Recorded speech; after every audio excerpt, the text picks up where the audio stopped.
People have gotten lean, people have gotten results with fasted cardio.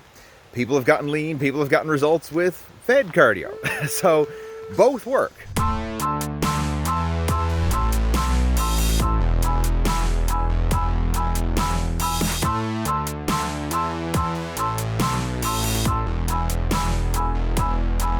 Hey, how's it going? Lee Hayward here, and right now I'm out for a morning walk, getting in some fasted cardio this morning with my walk, and I want to discuss the topic of fasted cardio versus fed cardio. And basically that just means doing cardio on an empty stomach versus having something to eat before you do your cardio. And what are the pros and cons, and what should you do based on your goals and your situation. And this is a hotly debated topic in the fitness industry. You know, you see a lot of people say fasted cardio works because you're going to tap into burning more stored body fat. And then other people say, oh, you're going to lose muscle, or there's no benefit to doing fasted cardio. And people are debating it back and forth. But the reality is, if you look at real world results, people have gotten lean, people have gotten results with fasted cardio. People have gotten lean, people have gotten results with fed cardio. So both work. I mean, bottom line, both work. And you can reap the benefits of cardio regardless if it's fed or fasted. It really doesn't matter in that sense. But you need to look at your situation and your personal preferences. And there's a lot going on here. I mean, you can actually use fasted cardio as a motivational tool as well. And that's something that I like to do. And I'm just going to kind of break down the pros and cons of both. One, when you do cardio on an empty stomach, obviously your insulin levels are low, your glycogen levels are low, and you're more readily able to tap into burning stored body fat while you're doing that cardio. Now, the drawback of that is it's also more likely that you will probably lose some lean muscle, or you're not going to have as much strength and energy for your cardio because you're literally running on empty. You're forcing your body to burn body fat and its own glycogen that's stored within the muscles and the liver and stuff like that. So you're breaking down your own body's reserves for energy versus using food for energy. So sometimes you won't have as much oomph with your cardio when you do it fasted.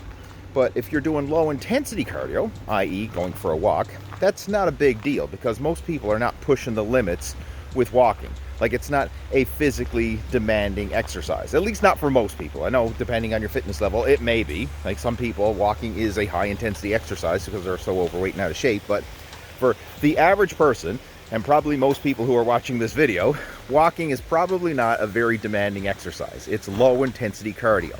So if you choose to do fasted cardio, i.e. fasted walking, that's perfectly fine. And it can actually be an enjoyable experience. And I really like that feeling. I like the feeling of being light and not having any food in my stomach.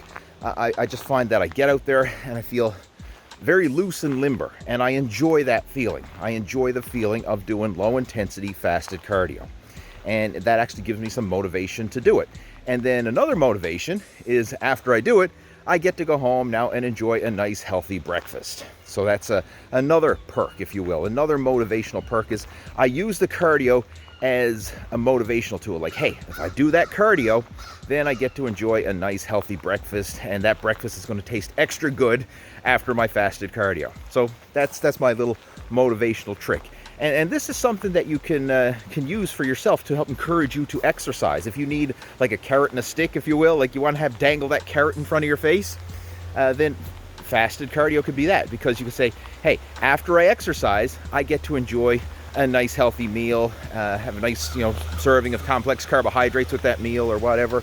And that can be the motivational drive to actually get that exercise done, and then the reward is to enjoy a nice healthy meal afterwards. So that's what I like to do, and this is a strategy that I've used numerous times. Back when I was getting ready for bodybuilding shows, I would always do fasted cardio as part of my routine, and I would actually do an hour of walking every morning as a staple when I was dieting down for bodybuilding. And ironically, that's what I'm doing right now.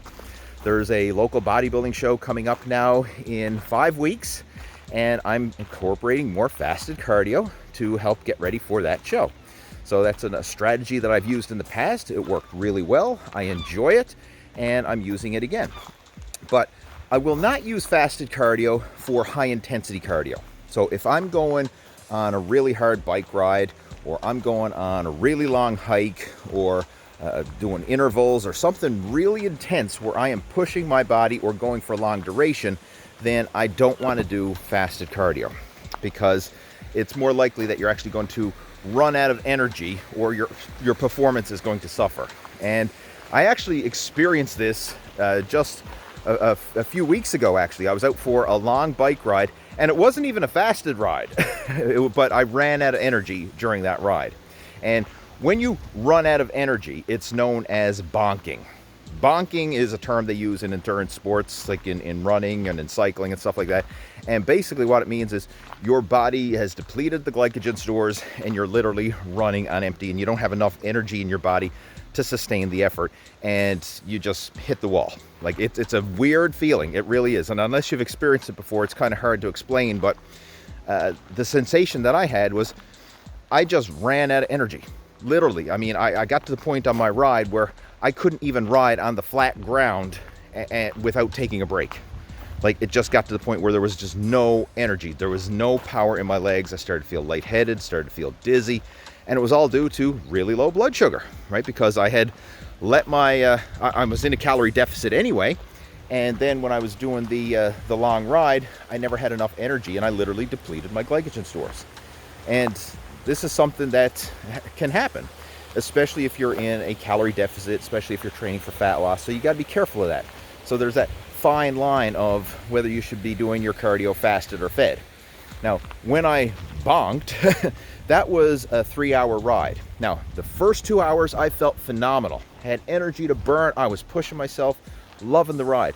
That last hour, that's when I just, is like the level tipped, right? It's just like when your car runs out of gasoline, right? I mean, like, your car could be running perfectly right up until that check-in or the gasoline light comes on, and then all of a sudden, the car starts to sputter like there's no gas. That's kind of like the same sensation that I felt when I hit the wall. I bonked. I mean, I had energy to burn. I was feeling great, loving the ride, and then all of a sudden, it's just, okay, I'm starting to feel a bit fatigued. And I was like, oh, it's okay. I'm on my way home now, right? Less than an hour to go, right? I can do it. And literally within that last hour of riding, I just like, whoa, like totally drained. And there was several times I literally had to stop, even on the flat trail, to rest, just stop, take a 5-minute break to kind of like regather myself mentally and physically and everything else, and just kind of push through to get myself home after that ride. And it's not a pleasant experience, right? You don't want to do that. But when it comes to fasted cardio, you can do it if, one, the cardio sessions are short, meaning an hour or less, and if they're low intensity, you can certainly do it with no negative drawbacks. And as far as like losing muscle, it's if you're following those guidelines of short cardio sessions, i.e. an hour or less, and this low intensity, meaning you're not pushing yourself with high intensity intervals, you're not gasping for air and pushing the limits with, maxing out your endurance, it's fine. Like, you're not going to break down and lose muscle tissue to any significant degree. And just for the record, we're always losing muscle. We're always building muscle. The body's in a constant state of protein turnover all the time. It's never like we're just always building, we're always losing, or anything like that. It's nonstop. It's going on all the time, right? It's happening. Like, when you go to the gym and lift weights, you are losing muscle. You literally are. The workout in the gym is not building muscle. It's breaking muscle down. Your body is tearing down muscle tissue. You are actually losing muscle, getting weaker while you're in the gym. But it's when you eat and rest and recover after the workout is when your body gets the signal to repair the damaged tissue and actually grow bigger and stronger for the next workout. So we're always going through this phase. So it's saying like, oh, fasted cardio is going to cause you to lose muscle. Well, any exercise is going to cause you to lose muscle, even weight training, because you're breaking down the muscle tissue. But it's in the rest and the recovery and with adequate nutrition afterwards is when you rebuild, and that's the process.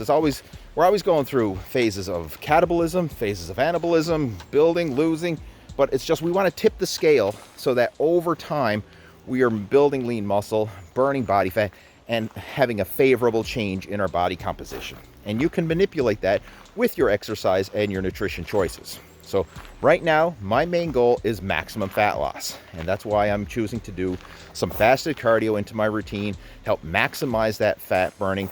And at this stage, even if it does sacrifice some of my potential muscle gain, that's not a big deal because my main goal right now is maximum fat loss. I just want to get as lean as physically possible that I can. I mean, one, I want to be lean for summer, but I'm also going to be doing that bodybuilding show, COVID permitting, of course, right? I mean, who knows? But even if the show doesn't go ahead for whatever reason, maybe we endure another lockdown or whatever happens, at least I'll be in my best shape for summer, and that will be a victory. So it's a personal goal that I'm setting for myself, regardless of whatever happens as far as the actual bodybuilding show. Because quite honestly, I had planned to do this last year. This was a goal of mine last year, to get ready and do a bodybuilding show, but it got canceled due to COVID. So who knows? I'm fingers crossed, optimistic that it's actually going to go through. But if it doesn't, then it's not a waste. It's a personal goal that I'm going to shoot for, and be cool to get some new pictures for my website and all that stuff as well. So that's what I'm using this as motivation for. But bottom line, when it comes to fat loss, you can lose fat with fasted cardio. You can lose fat with fed cardio, and heck, you can even lose fat without any cardio. As long as you average a calorie deficit over the long term, you can burn fat even if you don't do any. But I personally recommend doing cardio. One, it's good for your health. Two, it's enjoyable and it feels good, especially when you get into the habit of doing it.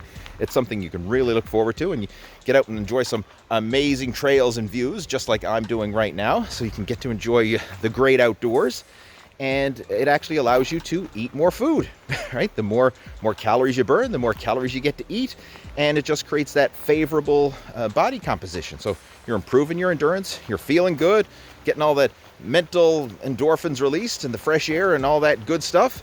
And then you get to eat more high nutrient dense foods as well. So it's like a win-win-win all around. So that's why I encourage you to do cardio for the fat burning and the health benefits and the endurance and all that good stuff. Plus, it also aids with fat burning and just making you feel better. So hopefully this helps to shed some light on the topic of fed and fasted cardio and all that. And if you do have any questions or comments about it, feel free to post those down in the comment section below. I will chat with you down there. And if you would like some help with coming up with a realistic action plan, help you with your muscle building and fat loss goals, feel free to reach out to me, right? You can send me a private email. I'll put my email address down in the description of this video below. We can chat down there.